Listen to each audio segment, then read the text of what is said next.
دنیا کے ہر موڑ پر، ہر دور میں انسان کے سامنے ہمیشہ دو راستے رہے ہیں۔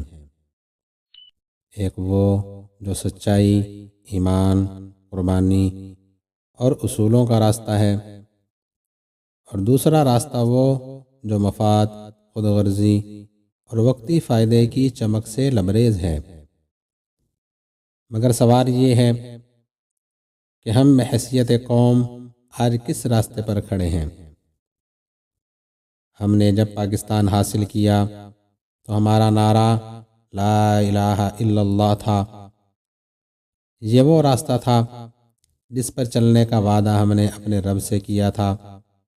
انصاف، مساوات، ایمان اور قربانی کا راستہ۔ لیکن آج کے پاکستان کو دیکھ کر لگتا ہے کہ ہم نے وہ وعدہ بھلا دیا ہے۔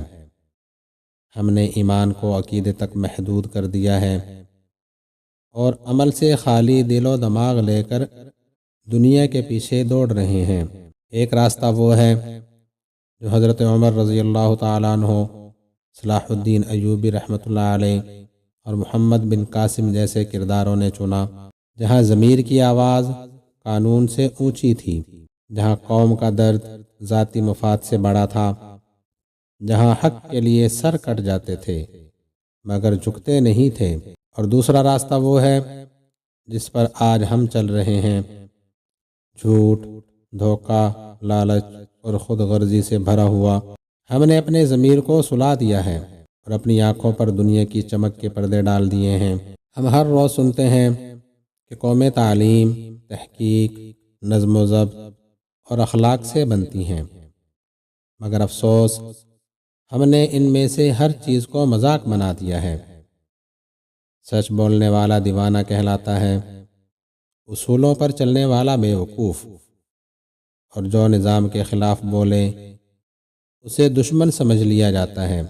اب سوال یہ نہیں کہ راستے کتنے ہیں، سوال یہ ہے کہ ہم نے کون سا راستہ چنا ہے۔ کیا ہم وہ قوم ہیں جو وعدوں پر قائم رہتی ہے، یا وہ جو حالات کے مطابق اپنا قبلہ بدل لیتی ہے؟